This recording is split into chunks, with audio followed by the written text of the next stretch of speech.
Puji Tuhan. Shalom saudara yang kekasih. Puji Tuhan, haleluya. Kalau saya ada di tempat ini, semua adalah karena kasih karunia Tuhan. Karena tidak mudah saya ada di satu tempat, karena saya terus bergerak saudara-saudara. Haleluya, puji Tuhan. Baik, saya akan memperkenalkan diri saya dulu. Nama saya adalah Trisandra Rosi Keisel, dan saya bersama dengan suami melayani di Sukabumi, GSJA Sukabumi. Sukabumi itu di Jawa Barat saudara. Bandung masih 3 jam lagi. Dan kemarin ada pelayanan di Bandung, kemudian ada pelayanan ke Garut. Akhirnya dari Garut kami menuju ke tempat ini. Terima kasih buat Bapak Hermawan bersama dengan Ibu dan semua. Tuhan memberkati. Dan saudara-saudara kasih hari ini, saya ini pelayanan saya ya, secara singkat, bahwa kami melayani di konseling konflik-konflik rumah tangga, hubungan-hubungan terputus di antara orang tua dan anak dan semuanya. Dan Tuhan memberi saya karunia berkaitan dengan membedakan roh. Jadi pengusiran setan, orang-orang yang dirasuk roh jahat, orang-orang yang disayat dan semacam seperti itu. Ya, puji Tuhan. Dan secara singkat saja slide-nya diteruskan karena saya tidak akan fokus di bagian ini.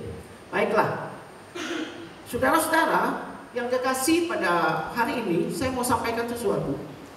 Banyak rumah tangga dihancurkan. Banyak gereja Tuhan dihancurkan. Banyak anak-anak Tuhan kalah karena mereka tidak tahu permainan iblis. Sekarang coba jujur saudara yang kekasih, media online bicara tentang setan, gereja diam. Anak-anak muda nonton horor, gereja diam. Anak-anak muda saat ini banyak sekali mengalami kasus gangguan kuasa kegelapan. Gak ada jawabannya. Ngusir setan gampang saudara. Ratusan kali berhadapan dengan setan, gampang ngusir setan. Bahkan bagi anak-anak Tuhan dengan karunia, dengan kasih karunia Allah yang luar biasa, dia berada di satu tempat, setan gak berani deket kok. Masalahnya kita tidak tahu strategi bagaimana memenangkan kuasa kegelapan. Saudara-saudara, hari ini saya akan bicara tentang sesuatu. Di sini, di titik ini kuasa kegelapan bekerja. Di titik inilah dia bekerja dan menghancurkan keluarga dan menghancurkan gereja Tuhan. Saya nggak akan kasih hal-hal yang berkaitan dengan mistik. Itu sebuah pelajaran dari kitab Kejadian hingga Wahyu. Ketika Roh Kudus singkapkan kepada saya pelajaran tentang membedah kuasa kegelapan di dalam firman Allah, saya kagum dengan Tuhan.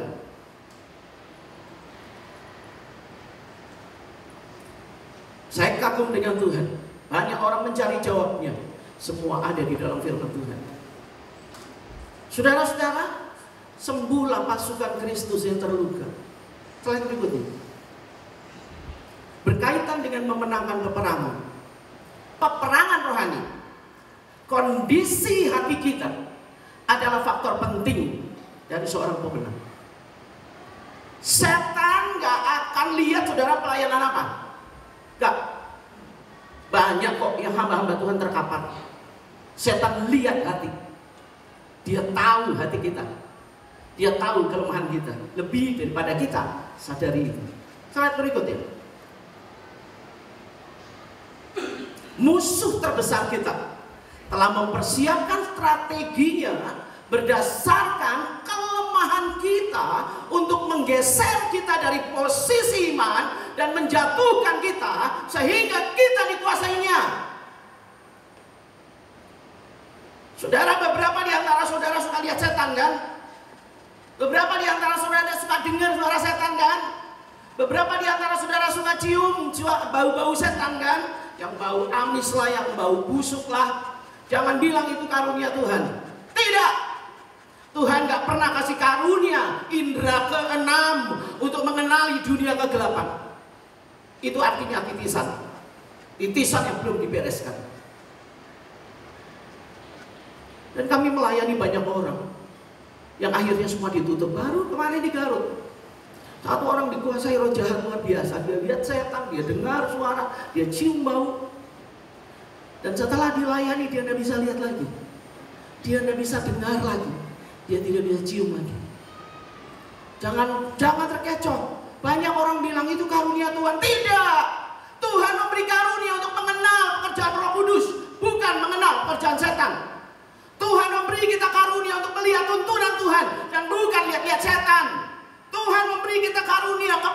mendengar suara Tuhan, bukan suara setan. Paham?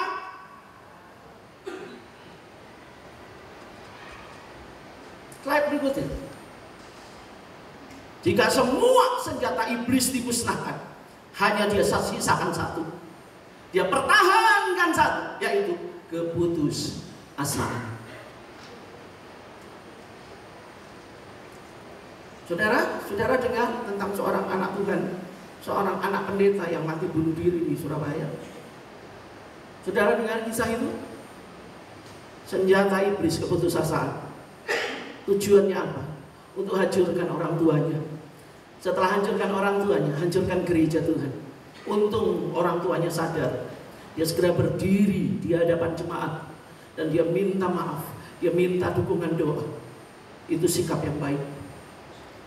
Baik saudara-saudara, medan pertempuran yang terberat adalah, baca sama-sama, 1, 2, 3, mempertahankan hubungan kasih dengan orang lain. Di bagian ini ada anak Tuhan kalah. Setan gak usah kerja keras, kita sudah dihancurkan. Saya kasih contoh ya. Kita akan lihat slide berikutnya secara cepat. Slide saya tidak akan bahas tentang ini. Slide berikutnya sampai ke 2 Samuel. Terus, ya, saudara-saudara, saya akan kasih contoh. Kisah ini adalah kisah tentang seorang yang bernama Absalom. Saudara, Absalom adalah seorang pemuda yang terbaik, dicatat di Alkitab sampai dibilang dia tuh cantik. Karena dia tuh seperti perempuan cantik, kulitnya baik dan tidak ada cacat celanya. Absalom adalah anak daripada Daud. Daud memiliki banyak sekali istri, sehingga istri-istri itu melahirkan anak-anak. Dan salah satu istri daripada Daud adalah putri Raja Gesur. Putri Raja Gesur ini melahirkan 2 anak, yaitu Absalom dan Tamar. Absalom kakak, Tamar adiknya, putra dan putri dari Daud. Dan mereka itu cakep dan cantiknya luar biasa. Dan saudara-saudara yang kekasih, saya harus bilang kepada saudara-saudara, saya mau membedah hati saudara, dan saudara pulang dari tempat ini harus bertobat. Kalau tidak, setan akan hancurkan kita. Saudara diamkan orang sekarang, gak ngomong berapa tahun. Ada yang bilang sampai dia mati. Stop. Ini kisah tentang firman Tuhan yang dikupas oleh Tuhan. Saudara didiamkan orang, saudara sakit hati. Hari ini pilih posisi untuk mengampuni. Karena kalau tidak, setan akan hancurkan kita. Saudara-saudara yang kekasih, Daud punya anak-anak. Dan anak yang pertama bernama Amnon. Digadang-gadang untuk jadi putra raja. Digadang-gadang untuk jadi pengganti daripada Daud. Karena dia anak pertama. Dan Absalom ini satu kali hatinya begitu gelisah luar biasa. Gelisah luar biasa. Dan kegelisahannya dia dilihat oleh saudaranya, sepupunya. Dia bilang, kenapa kamu gelisah luar biasa? Dia bilang, aku lagi jatuh cinta. Saya bingung, setiap kali saya melihat wanita itu, hati saya berantakan. Saya jatuh cinta dengan seorang wanita. Lalu dia bilang begini loh, kamu kan pangeran, jatuh cinta kok susah, deketin aja. Kamu bikin bangunan hubungan dengan dia. Lalu dibilang, masalahnya dia adalah adik Absalom, yaitu Tamar.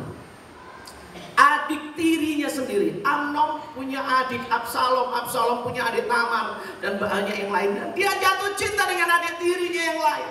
Lalu sepupunya bilang gini, ya ampun Amnon, kamu susah-susah amat, sekarang pura-pura sakit aja, pura-pura sakit, dan biarkan Tamar yang menghiburmu. Dan betul, siasatnya mulai dibangun. Amnon pura-pura sakit, dan pada zaman itu tabib dia sangat hati-hati jika orang sakit. Kemungkinannya kalau dia nggak sembuh-sembuh, dia harus keluar dari istana, diasingkan, belum ada banyak obat. Jadi ketika Amnon sakit, Raja Daud mikir, waduh ini pengganti saya, sakit apa dia? Dia tanya, kamu sakit apa? Saya sakit demam Pak, hati saya berdebar-debar Pak, saya pusing. Saudara-saudara, saya mencoba untuk menceritakan dengan versi saya ya. Tidak ada demam, tidak ada pusing di situ di Alkitab ya. Saya cerita dengan versi saya. Dan Daud bilang begini, kamu mau makan apa? Nah, mau capcay kah? Mau yuhai kah? Kamu mau makan rendang kah? Mau makan sayur lodeh yang enak tadi yang dimakan sama saya?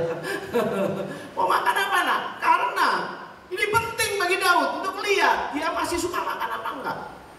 Amnon bilang gini, Bapak, Tamar itu kan pintar bikin kue. Aku suka sama kue buatannya Tamar. Ya ampun, gampang. Kamu mau Tamar bikin kue, saya akan minta Tamar untuk bikin kue untukmu. Akhirnya dipanggillah Tamar, adik tirinya, untuk bisa menyediakan atau menghidangkan kue untuknya.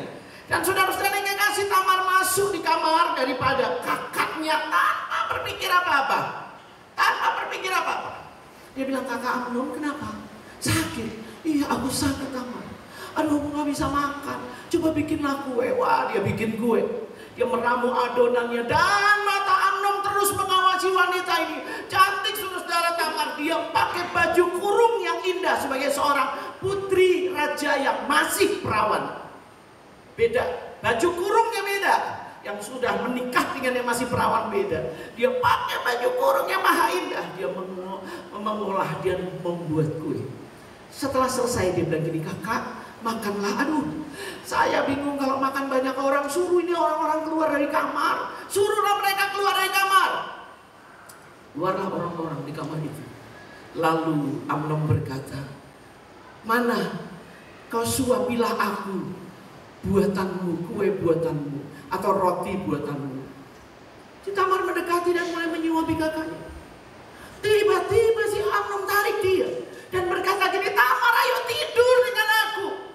Dan dia benar-benar gelap mata.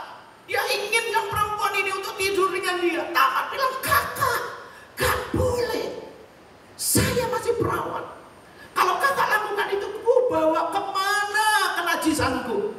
Israel tidak pernah terjadi kejadian ini. Dan kakak akan dianggap sebagai orang paling begal. Lalu dengar kata Tamar. Dia bilang gini, kakak Amnon, mintalah kepada Bapak Daud. Dia akan memberikan aku menjadi istrimu. Lihat saudara. Tinggal minta sama Raja Daud. Berarti Tamar pun mau menikah dengan Amnon. Tinggal minta saja sama papa. Kita kan gak terlalu beda. Kita bukan kakak kandung, adik kandung. Jadi sudahlah, gak apa-apa. Tamar bilang begitu. Tapi setan sudah menguasai Amnon luar biasa. Adiknya bilang, jangan kakak, baju kurung itu dia robek, saudara-saudara. Dia robek, dia tahan adiknya yang kecil mungil ini. Lalu dia perkosa di situ. Di tempat tidurnya Tamar diperkosa. Dan setelah itu saudara, setelah kejadian itu firman Tuhan bilang, tiba-tiba yang tadinya kasih berubah menjadi kebencian. Anak muda, hati-hati dengan free sex. Karena tiba-tiba hatimu berubah menjadi kebencian. Seperti Amnon. Berubah menjadi kebencian. Lalu dia berkata, perempuan keluar dari kamarku. Putri raja. Dia bilang, perempuan keluar.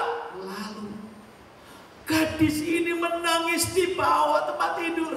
Dia bilang, kakak, apa yang kakak lakukan itu jahat. Jangan kakak. Kakak telah melakukan itu, kemudian kakak usir aku. Aku tidak mau keluar. Aku tidak mau. Saudara, Amnon dia panggil bujangnya. Pengawal, keluarkan perempuan ini. Nah, apa yang dilakukan oleh Tamar? Dia robek baju kurung tanda kegadisannya. Dia robek. Lalu dia ambil abu, dia tuang semua di atas kepalanya. Yang tadinya cantik penuh dengan abu. Dan pengawal daripada Raja Amnon seret wanita ini. Dia berkata begini, putri, tolong keluar dari kamar ini. Kalau tidak, dia akan sangat marah kepadamu. Mari putri. Amnon dia bilang, keluar dari kamar ini. Dengar gak? Keluar dari kamar ini. Setelah itu kunci pintu di belakangnya. Saudara-saudara, dan kemudian pintu ditutup. Apa yang terjadi? Tamar, dia menangis, dia teriak. Dia menangis, dia teriak, kakak.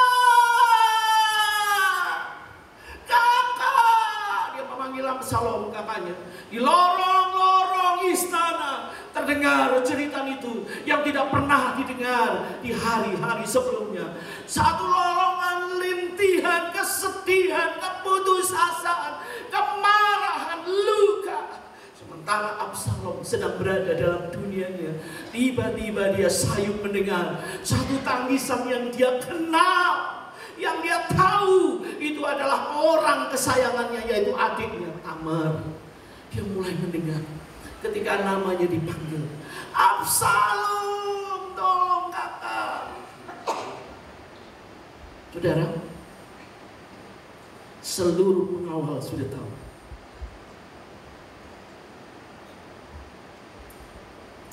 Semua pasukan sudah tahu apa yang sedang terjadi. Diam, sunyi, tidak ada suara, hanya suara Tamar. Absalom mencari di mana, dia mencari di mana suara itu, dan dia menemukan Tamar sedang bersimpuh di ujung lorong itu. Betapa terkejutnya dia melihat baju kurung tanda keperawanannya telah robek. Akan-akan Tamar bilang, aku tidak peduli dengan rasa malu, karena aku telah hancur, tidak ada kecantikan, semuanya penuh dengan abu. Absalom langsung tahu, karena dia menangis persis di depan kamar Amnon. Absalom mengangkat adiknya dan berkata, Tamar, kakakmu telah memperkosa engkau. Dia mengangkat, dan Tamar menangis di bahunya, terseret-seret, dan seluruh hati Amnon penuh dengan kemarahan, penuh dengan kebencian. Dia marah, dan dia berkata, Tamar, engkau harus tinggal dengan aku, tinggal di istanaku. Daud tahu, sebagai ayah Daud tahu apa yang dilakukan oleh Daud. Diam, tidak nanya sama Absalom, tidak tanya kepada Amnon, tidak menegur Amnon, tidak mendisiplin, tidak kumpulkan anak-anaknya, dan kemudian mulai cari tahu kenapa begini. Tidak, diam. Saudara-saudara, banyak orang-orang punya masalah tidak diselesaikan, hanya tunggu waktu, diam. Ini masalah harus diselesaikan, tapi kita tidak punya keberanian menyelesaikan. Didiamkan selama 2 tahun, dan Absalom dia menyimpan sebuah rencana. 2 tahun kemudian dia membuat pesta, dipanggil semua anak-anak raja, dia panggil bapaknya bilang, papa sibuk, nggak bisa, karena hubungan Daud ada rasa bersalah terhadap Absalom. Daud nggak berani tampil sebagai ayah yang benar. Kadang-kadang bapak-bapak, masa lalu kita mengganggu kita untuk ngambil keputusan. Kita nggak berani disiplin, kita tidak berani lakukan apa-apa karena kita merasa bersalah, termasuk Daud. Nah, akhirnya mereka pesta. Tapi Absalom sudah bilang kepada bujangnya, ketika Amnon mabuk, dengar ya, saya mau tanya, kalau kamu punya adik diperkosa, apa yang kamu lakukan? Saya akan bunuh. Demikian juga dengan aku. Kamu sebagai pengawalku. Ketika Amnon nanti mabuk, parang dia. Kalau aku teriak, parang, kamu parang. Dan ketika mereka sedang pesta, Amnon sementara mabuk anggur. Di belakangnya para pengawal daripada Absalom sudah ada di situ dengan pedangnya. Dan sementara Amnon sedang tidak sadar, tiba-tiba Absalom, dia tidak minum anggur sedikit pun, makanya berusaha untuk berjaga-jaga, karena di dadanya ada kebencian yang meledak-ledak terhadap kakaknya ini. Setelah dia melihat kakaknya tidak berdaya karena mabuk, dia teriak ini, parang! Diparanglah sama pengawal, kepalanya ngegelinding, semua anak raja pulang lari. Lapor sama Daud, Daud terkejut luar biasa. Absalom lari pulang ke opanya Raja Gesur, larikan diri. Kalau masalah nggak diselesaikan, lama-lama masalah itu akan jadi bom waktu. Daud tidak bicara kepada Absalom. Absalom didiamkan oleh Daud 2 tahun ketika Tamar diperkosa 2 tahun. Sekarang Daud lari ke Raja Gesur. Dan setiap hari Daud berada di benteng, dia lihat apakah ada suruhan papa yang memanggil aku. Enggak.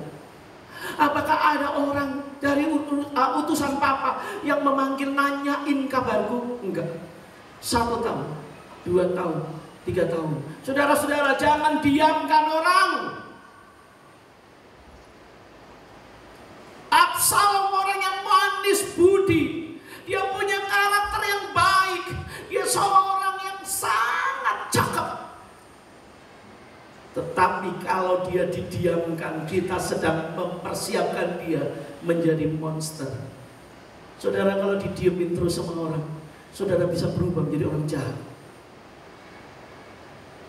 3 tahun tunggu, tidak juga ada datang kabar dari papanya. Dan akhirnya, saudara-saudara, Yoab dia kasihan. Dia kasihan kepada Daud. Mungkin Daud kangen sama anaknya. Dipanggillah. Yoab pergi, dia panggil siapa namanya? Si Absalom. Absalom, pulanglah ke istana. Absalom kira, wah, papa kangen sama aku ya. Yoab tidak bicara apa-apa. Lalu dia bilang, aku akan pulang, saya akan menghadap papa. 2 tahun didiamkan. Ditambah 3 tahun ketika Absalom di Gesur. Jadi berapa tahun? 5 tahun didiamkan. Siapa yang mendiamkan orang sampai 5 tahun sekarang? Firman Allah bicara untuk saudara saat ini. 5 tahun didiamkan. Dia bilang, saya akan pulang, saya akan ngomong sama papa, saya akan minta maaf sama papa. Aku melakukan itu karena aku marah pada Amnon. Aku akan bilang sama papa. Jadi ketika dia menuju ke istana, dia bilang, aku mau pulang menghadap papa. Yoab bilang, stop. Papa tidak mau menerimamu dulu di istananya. Jadi pulang ke rumah aja. Jadi dia tidak bisa ketemu papanya. Pulang ke rumahnya. 1 minggu, 2 minggu, 1 bulan. Tidak juga ditanya sama Daud. 2 tahun, ditambah 3 tahun, lalu didiamkan lagi 2 tahun. Jadi berapa? 7 tahun dia mendiamkan. Bapak diamkan anaknya selama 7 tahun. Dan akhirnya Absalom dia bilang begini, ini tidak bisa begini. Aku merindukan papa, tapi papa tidak mau bicara. Aku tahu aku salah, tetapi bukan berarti papa tidak mau mengampuni aku. Kenapa harus begini? Dia bilang kepada Yoab, Yoab, lebih baik aku mati daripada aku didiamkan. 7 tahun papa diamkan aku menderita.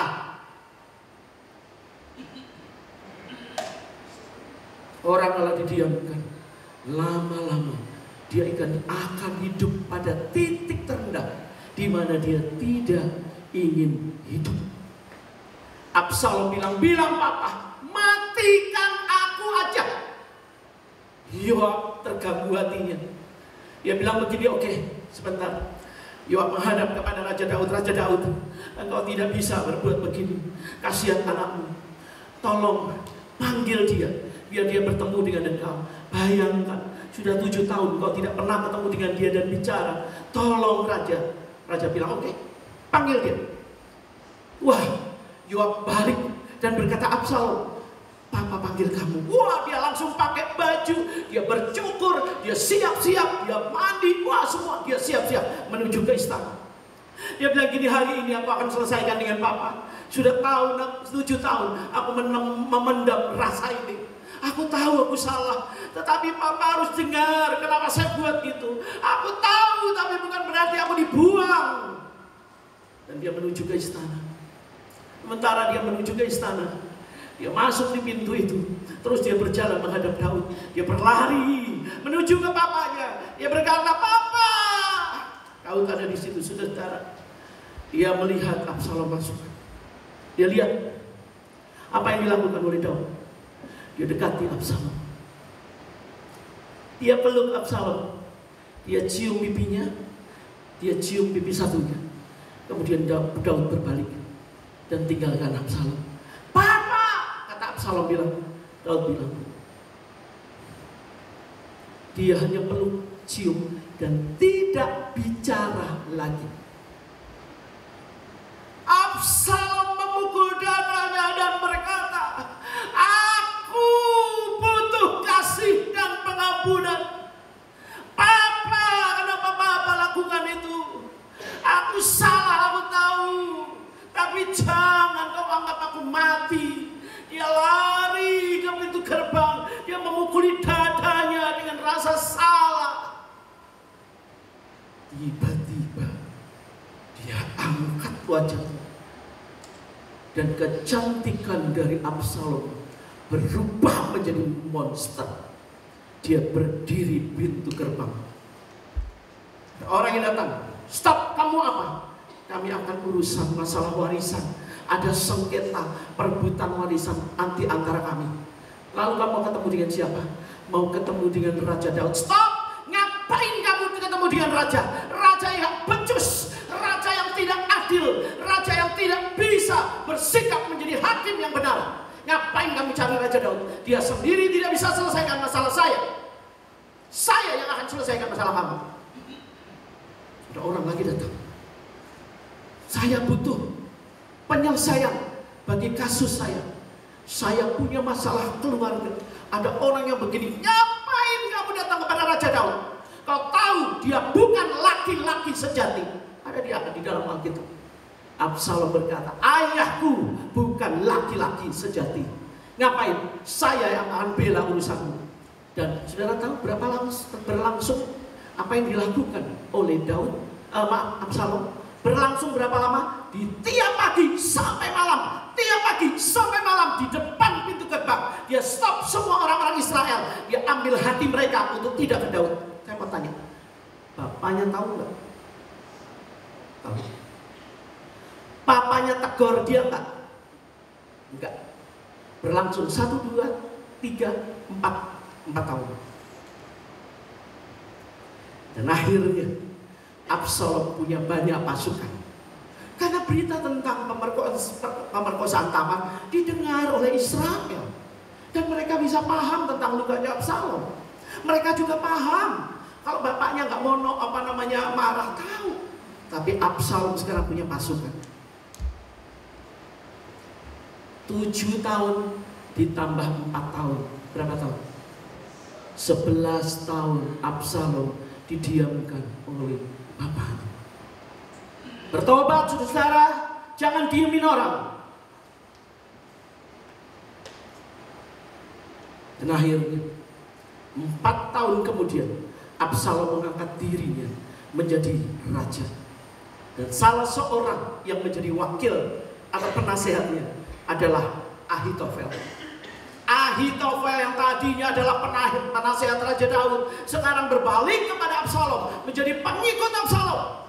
Jadi saudara Daud, ketika Absalom mengangkat dirinya sebagai raja, Daud keluar dari istana. Ayo kita semua keluar. Istriku, anak-anakku keluar semua. Keluar dari istana. Mereka bilang, loh nanti kalau istana diambil oleh Absalom bagaimana? Gak apa-apa, kita keluar dari sini. Lalu siapa yang jaga istana? Itu ada 10 gundik ku tinggalkan di istana untuk jaga istana. Kita semua pergi. Pergilah Daud. Semua pergi. Yang nunggu istana bukan pengawal. Siapa? Gundik. Tuh, orang kalau sudah kacau ngambil keputusan sudah salah. Gak bisa ngambil keputusan jaga istana kok gundik. Pergi. Daud pergi tinggalkan istana. Absalom masuk di istana. Ahitofel sebagai penasehat daripada Raja Absalom yang baru. Apa yang harus saya lakukan? Ahitofel, engkau adalah penasehat Raja Daud bapakku dan nasihatmu hebat. Sekarang istana ini aku ada di sini, ada 10 gundik. Jadi apa yang harus kulakukan? Gampang. Sekarang begini, naiklah Absalom ke sotoh istana. telanjangi 10 gundik ayam, perkosa mereka di depan seluruh bangsa Israel, supaya mereka melihat bahwa engkau telah menjatuhkan mental bapamu, karena engkau telah memperkosa 10 gundik di atas istana. Absalom. Saudara tahu, kalau kita lagi sakit hati, jangan pernah minta nasihat kepada orang yang sakit hati, karena nasihatnya adalah nasihat yang paling jahat. Bisa menjadi nasihat yang jahat. Ahitofel memberi nasihat yang jahat. Absalom bertanya, dia tidak. Oh, oke. Dia panggil semua gundik-gundiknya. Hei, naik ke atas. Naik atas sotoh istana. Gundik-gundik ini manut aja. Gundik bapaknya 10 orang ditelanjangin Daud di depan istana, di atas sotoh. Semua rakyat lihat. Dan diperkosa oleh Absalom. Anak yang manis budi, didiamkan 11 tahun, berubah menjadi pemerkosa. Anak yang manis budi didiamkan 11 tahun, menjadi seorang teroris. Saudara-saudara, Ahitofel ketika dia lihat Absalom perkosa itu gundik-gundik, dia bilang begini, rasain Daud. Siapa Ahitofel? Dia adalah kakeknya Batseba. Ketika Daud tiduri Batseba, kakeknya marah, apalagi Daud matiin Uria, suami dari cucunya, dia matikan. Sekarang dia bilang gini, lihat, kau naik di atas soto istana dan kau ambil Batseba dari situ. Maka sekarang Absalom anakmu naik ke atas istana. Batseba 1, tetapi Absalom dia perkosa 10 Batseba. Orang kalau sakit hati, dia memberi nasihat yang berbahaya. Saudara-saudara, akhirnya peperangan terjadi antara pasukan Daud dengan pasukan Absalom. Ketika Daud berdiri di pinggir pintu dan semua pasukannya keluar, dia bilang begini, tolong jangan jahatin anak saya Absalom, tolong selamatkan dia, jangan dimatiin dia. Satu lagi serdadu lewat, tolong ya, ingat ya, kalau lihat Absalom jangan dipenggal. Ada satu lewat, ingat ya, kalau kamu ketemu Absalom jangan pakai pedang, tangkap aja, bawa kepada saya, tolong ya. Nanti ada lewat lagi, kasih tahu sama Absalom, papa kangen. Telat. Absalom telah berubah menjadi monster. Terlambat. Setan bekerja di dalam luka, di dalam hati. Gak perlu tunggu. Gak usah sekolah untuk jadi teroris. Gak usah sekolah menjadi orang jahat. Peliharalah hati yang pahit, maka engkau akan berubah menjadi penjahat. Dan semua serdadu itu lewat di depan Daud. Mereka dengar nasihat Daud. Terjadilah perang. Dan akhirnya Absalom lari di antara kursi-kursi dia. Rambutnya kesangkut di pohon. Dan kemudian pasukan lihat Absalom. Apa yang kemudian mereka lakukan? Absalom dibunuh oleh mereka. Dia ditombak. Dia mati dengan tragis, membawa luka karena dia didiamkan oleh ayahnya. Dia menangis di pohon itu ketika merasakan setiap luka dari tombak. Dia berkata, hatiku lebih luka ketika papa memalingkan wajah dan tidak pernah bicara lagi selama 11 tahun. Hatiku lebih sakit daripada tombak ini ketika aku tidak mendapatkan pengampunan. Absalom adalah contoh dari orang yang didiamkan.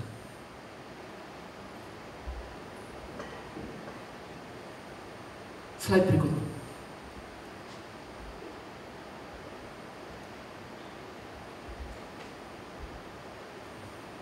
Sadari akibatnya. Kalau sekarang sudah diemin orang, stop. Sadari akibatnya, karena itu menghancurkan dirimu sendiri. Bereskan kepahitan, karena musuh bukan orang lain. Musuh kita adalah setan, bukan anak kita, bukan rekan kita, bukan teman kita, bukan pasangan kita. bukan saudara kita. Berhenti mendiamkan orang, bicara dengan tenang, minta tuntunan Tuhan. Ini peperangan rohani. Ketika saya melayani di sebuah pulau di Maluku, Tenggara Barat Daya, kalau di sana KKR, saudara, saya pergi KKR sendirian, gak ada tim-timan. Saya pergi sendirian.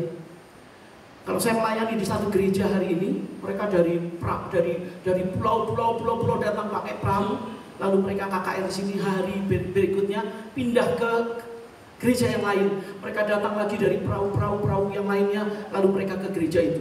Saya KKR selama 3 hari. Saudara-saudara yang kekasih, malam itu malam pertama. Saya selesai dan saya masuk ke penginapan. Dan di situ penginapan sangat sederhana karena itu memang daerah yang sangat-sangat sulit. Dan saya tidur di situ. Sementara saya sudah bersyukur dan saya tidur. Roh Kudus bangunkan saya, bilang bangun. Saya bangun gitu. Tuhan, kenapa? Lalu Roh Kudus bilang, 2 orang yang hadir dalam ibadah adalah 2 wanita korban pemerkosaan. Terus saya bilang begini, Tuhan ngapain Tuhan sibuk dengan orang korban pemerkosaan? Orang korban pemerkosaan itu aja udah susah, hidupnya udah pahit, lalu kita suruh nanya-nanya, kamu korban pemerkosaan? Nggak mau. Ngapain Tuhan nanya-nanya korban pemerkosaan? Maksud Tuhan apa? Lalu diam. Dan akhirnya saya tidur lagi. Lalu saya dibangunin lagi, bangun. Saya bangun lagi. Terus Roh Kudus bilang, yang satu tinggi rambutnya pendek, yang satu pendek rambutnya bergelombang sebahu.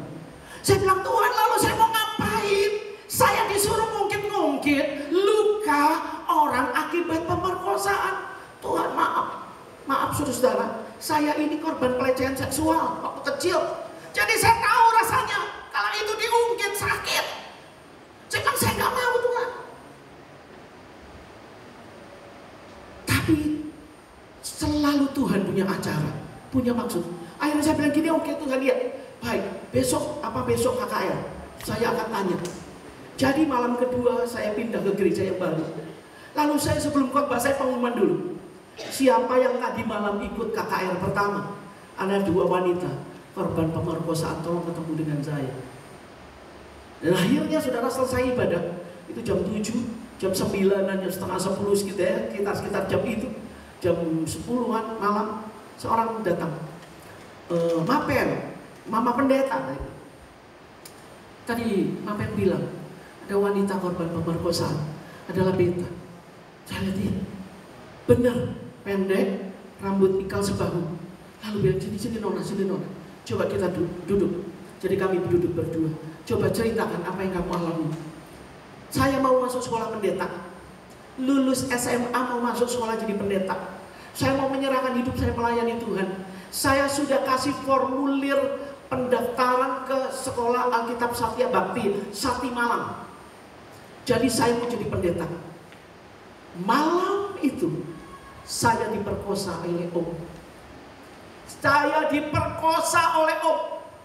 Waktu dia perkosa Beta, dia bilang gini, Beta marah. Beta bilang, ini Tuhan, Beta mau serahkan diri untuk jadi hamba Tuhan, mau melayani Tuhan. Kenapa Beta diperkosa? Kenapa Tuhan tidak izinkan dia sudah tidak bisa perkosa Beta? Beta mau melayani Tuhan, kenapa Tuhan biarkan? Beta angkat, Beta punya rok yang berdarah. Beta tanya Tuhan, kenapa? Maafkan, 4 hari Beta marah. Beta kurung di kamar. Beta tidak mau makan. Beta sedih, kenapa Tuhan bilang, mengapa Tuhan izinkan itu terjadi? Malam yang keempat, Mama ketok kamar Beta. Nona, buka pintu Nona, buka pintu. Saya buka pintu, kenapa Mama? Nona, sudahlah. Kenapa Nona kurung-kurung diri di kamar? Kita sekarang sedang berduka cita. Om, dia sebutkan namanya. Om yang merkosa Beta, Ibu Mapen. Dia bilang muntah darah lalu meninggal dunia. Beta bilang, hebat Tuhan Yesus. Benar saudara, hebat ya Tuhan Yesus ya. Luar biasa. Oh saudara pada ketawa. Benar ya Saya bilang, bisa ya? Benar Bu Pendeta, benar-benar beta benar-benar dibela sama Tuhan. Om beta muntah darah mati. Tiba-tiba Roh Kudus bilang gini, nah ini dia, kamu juga salah mengenal aku. Ya Tuhan, kan benar ya, kan dia kan Tuhan bela ya, sampai dia muntah darah lalu mati. Tidak, engkau tidak mengenal aku dengan benar.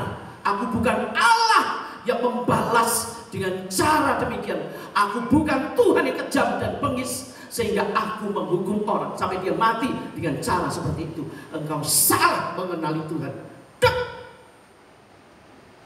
Saya berdiri menyadari saya sendiri yang tadi dia bilang, hebat ya Lord, hebat ya.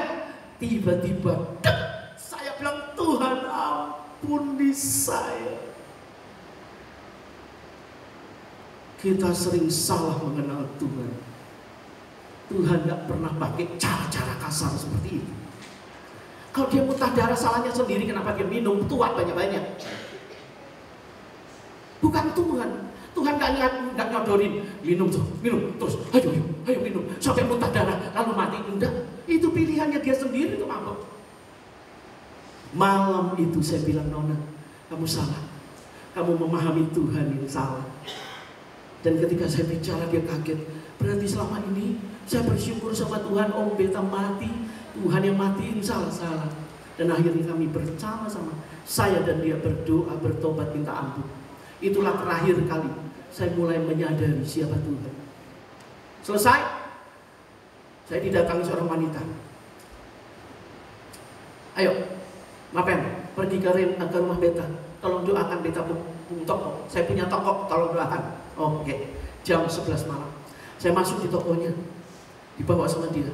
Masuk di tokonya, lewat, lalu masuk di dalam kamar. Katanya mau doa toko, masuk kamar.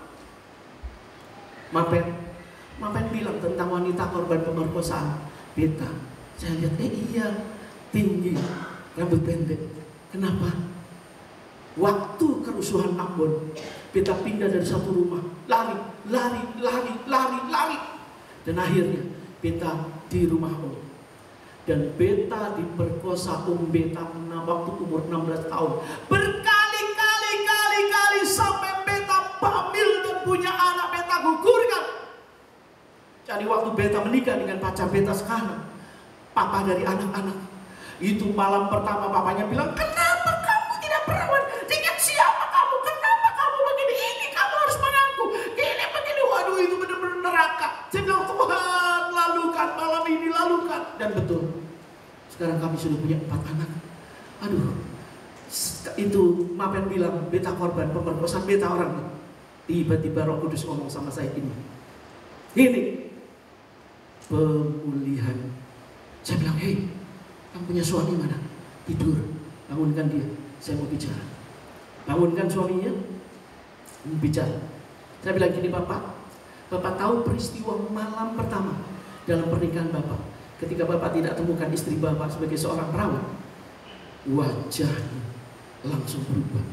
Dia bilang gini, Papa maafkan beta tidak cerita sama Papa. Wajahnya tegang luar biasa. Dia duduk dengan membusungkan dadanya. Dia lihat istrinya, sementara istrinya sedang bersimpu di bawah. Papa, beta mau mengaku malam hari ini, beta diperkosa oleh Om beta. Dia sebutkan namanya. Lalu apa yang dilakukan oleh suaminya? Mama, terima kasih Tuhan. Rahasia pertanyaan yang saya simpan puluhan tahun hari ini selesai. Oh, puji Tuhan, dia peluk istrinya sudah, Mama. Mari kita jalanin hidup bersama dengan Tuhan. Sekarang kita sudah lupakan semua. Pemulihan. Dan mulai hari itu sampai sekarang toko mereka diberkati luar biasa sama Tuhan. Kita harus bereskan hati kita berkaitan kemarahan kita terhadap orang-orang. Saya kasih kesaksian terakhir. Saya sedang ada dalam ibadah di gereja di GSA Sukabumi, dan suami saya pimpin perjamuan. Kami sudah siap dengan perjamuan. Saya orang yang menghormati perjamuan, saya hormati. Mau puluhan tahun itu saya lakukan, saya hormati. Dan ketika saya melakukannya, tiba-tiba Roh Kudus bekerja. Saya mulai bahasa roh, dan Tuhan bilang gini, berlutut. Saya Ketika saya sedang berlutut, Tuhan memberi saya penglihatan dua. Yang satu wajah seorang oma-oma rambut kelabu, dan yang satu jam, angka jam 3. Dan Roh Kudus bilang, dia akan mati jam 3. Oh, saya langsung ikut perjamuan. Tapi saya gelisah luar biasa. Selesai perjamuan, saya bilang, Pak, ada oma-oma meninggal jam 3. Siapa ya? Suami saya bingung, kamu tiba-tiba ibadah ketemu berita dari mana? Ada oma, aku lihat penglihatan. Lalu kita mau cari siapa itu? Gak tahu, tapi kalau Tuhan kasih penglihatan itu berarti Tuhan punya maksud. Ya sudah, kumpulkan tim penginjilan. Kami kumpulkan, termasuk Ibu Aing. Saya kumpulkan, cari, kamu nginjilin siapa? Menginjilin siapa? Siapa? Kamu kan ada gerakan penginjilan, saudara. Gerakan penginjilan bukan antar gereja ya. Penginjilan ke orang-orang yang belum ketemu dengan Tuhan. Nah, kamu menginjil. Saya tanya, kamu melayani orang seperti apa? Sakit cancer, Bu, tidak ada rambutnya. Kan kemoterapi, gundul. Jadi nggak ada rambut kelabuan. Jadi siapa ya? Siapa ya? Siapa ya? Berlalu. Saya tanya Tuhan, siapa Tuhan? Jam 2 siang saya dapat telepon. Saya dapat telepon dari adik saya. Adik saya di Salatiga. Saya bilang kalau Purbalingga dekat dari Salatiga, saya mau langsung ke Salatiga, saudara. Kangen saya sama adik saya, kan sudah lama kami nggak ketemu. Adik saya namanya Lola. Saya sudah lama puluhan tahun nggak ketemu dengan orang tuanya, mertuanya. Lus, dia panggil saya Lucy. Lus, tolong doain. Kenapa? Itu mamanya Joko, suaminya masuk rumah sakit 4 hari. Panas katanya. Wah, kami sudah kelabakan, ini sakit apa? Tolong doain dong. Saya bilang gini, oke. Saya doain, tiba-tiba Roh Kudus bilang gini, tanya. Lah, tolong kirim foto. Tolong kirim foto. Mamanya Joko seperti apa? Adik saya kirim foto. Begitu terima foto, saya bilang, iya ampun, inilah oma yang saya lihat. Saya bilang, gila, lah kamu tahu nggak? Aduh, sebentar lagi mertuamu jam 3 akan dipanggil Tuhan, akan mati lah. Aku biarin aja dia mati, biarin. Kan kamu tahu, kelakuannya jahat tau nggak? Aku diusir dari rumah. Jahat, semua emas-emasku diambilin sama dia. Sakit hati sampai sekarang, biarin dia mati. Kamu ngaco. Kamu tahu nggak, Tuhan udah ngasih tunjuk kalau dia mati dia masuk neraka. Lalu nanti satu saat kamu menghadap Tuhan, Tuhan bilang, kenapa kamu membiarkan dia masuk neraka? Aku udah ngomong sama kamu loh ya. Adik saya bilang, masa aku yang tanggung jawabnya? Iyalah, aku udah ngomong kok.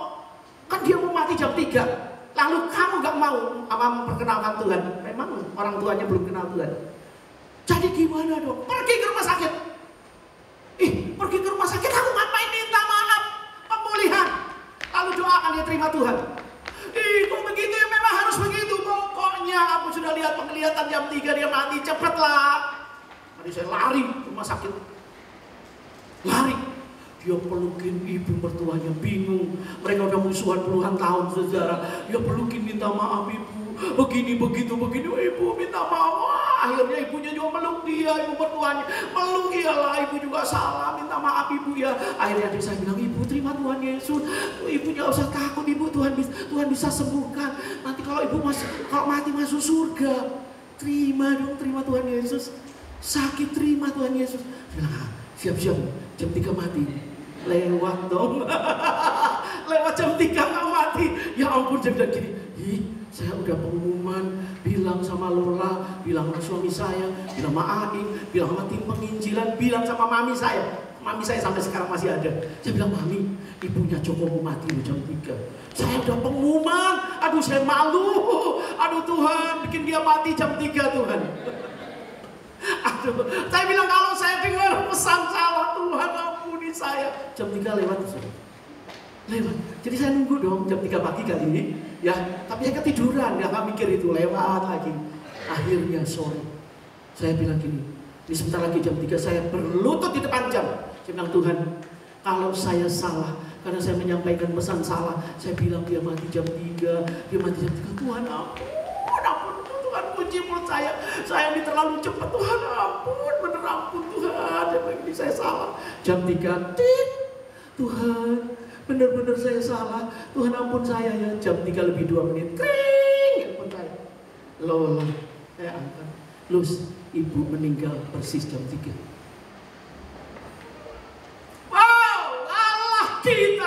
Dia selalu punya tujuan untuk jiwa-jiwa. Pulihkan hati kita, saudara. Jangan nyimpen kemarahan. Jangan diamkan orang. Lepaskan pengampunan. Itu membuat kita ditakuti setan. Saya pergi kemanapun, saudara, setan takut. Rumah angker mana coba?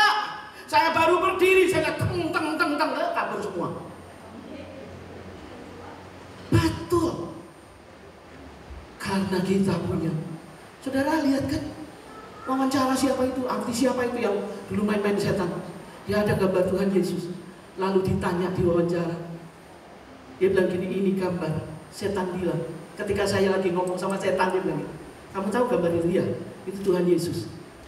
Terus dia bilang gini, kamu berani gak sama Tuhan Yesus? Setan bilang, di muka bumi ini tidak ada satu makhluk pun yang berani melawan dia. Gak berani ngomong Tuhan Yesus. Dia itu mantan pengikut setan yang ngomong.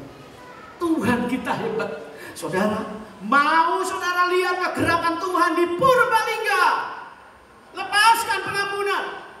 Jangan mendiamkan orang. Datangi dia, bereskan. Maka pekerjaan Allah luar biasa. Setan keluar dari rumah saudara kok. Gak usah tengking taruh ini dan itu, bilang saya sudah mengampuni. Darah Yesus melindungi saya. Sekarang setan keluar. Dan semua masalah dalam hidup saudara Tuhan akan bawa pada tingkat kemenangan, kemuliaan. Dan Allah kita hebat akan saudara alami. Amin. Kita berdiri.